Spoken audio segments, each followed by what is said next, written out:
एक बार एक गरीब ब्राह्मण था जो एक छोटी सी बस्ती में रहता था।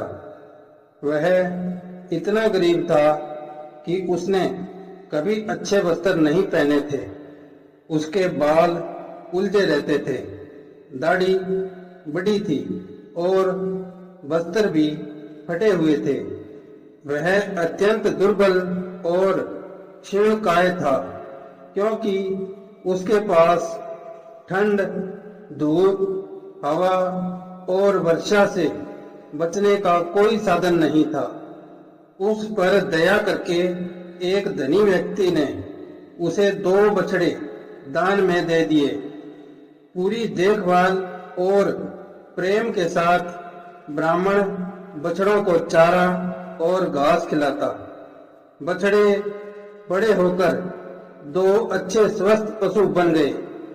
एक बार एक चोर ने बछड़ों को देखा और सोचा, मुझे किसी प्रकार इन्हें चुराकर बेच देना चाहिए, इससे मुझे अच्छा धन मिलेगा।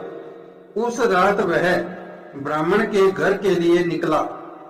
मार्ग में उसने एक पतली किंतु डरावनी आकृति देखी, जिसके बाल बिखरे थे, लंबे नुकीले दांत थे, लंबी टेढ़ी नाक थी और रक्त जैसी लाल आंखें थी। यद्यपि चोर डरा हुआ था, फिर भी उसने हिम्मत करके पूछा, आप कौन हैं श्रीमान? मैं एक राक्षस हूँ। तुम कौन हो और इतनी रात गए कहाँ जा रहे हो? मैं एक चोर हूँ। मैं ब्राह्मण के बछड़े चुराने जा रहा हूँ। राक्षस भी चोर के साथ चल पड़ा और कहा, मैं एक दिन में केवल एक बार रात को भोजन करता हूँ। मैं अपने भोजन के लिए ब्राह्मण को मार दूंगा। वो दोनों ब्राह्मण के घर पहुंचे। जब उन्हें यकीन हो गया कि ब्राह्मण सो चुका है, तो राक्षस ब्राह्मण को मारने के लिए घर में घुसने लगा। चोर ने उसे रोका और कहा, जब तक मैं बछड़ों को ना ले जाऊं, तब तक ब्राह्मण को मारना उचित नहीं होगा। राक्षस ने कहा, यदि बछड़ों की आवाज से ब्राह्मण की नींद खुल गई तो मैं उसे मार नहीं पाऊंगा।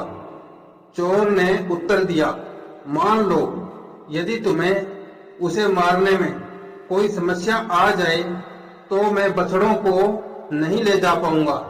अतः मेरा काम पूरा होने तक प्रतीक्षा करो। चोर और राक्षस ने झगड़ना शुरू कर दिया कि कौन पहले अपना काम करेगा। उनके शोर करने पर ब्राह्मण जाग गया और उसने उनसे पूछा कि वे कौन हैं और क्यों झगड़ रहे हैं। चोर ने राक्षस की ओर इशारा किया और बोला, यह राक्षस तुम्हें मारकर अपना भोजन बनाना चाहता है। राक्षस ने इससे इनकार किया और बोला, यह चोर तुम्हारे बछड़े चुराना चाहता है। ब्राह्मण ने जल्दी से ईश्वर की प्रार्थना की। प्रार्थना की शक्ति से राक्षस को वहां से भागने पर विवश होना पड़ा। इसके पश्चात ब्राह्मण ने एक डंडा उठाया और चोर को भी वहां से भगा दिया। अनमोल वचन, जब आपके शत्रु परस्पर झगड़ते हैं तो जीत आपकी होती है।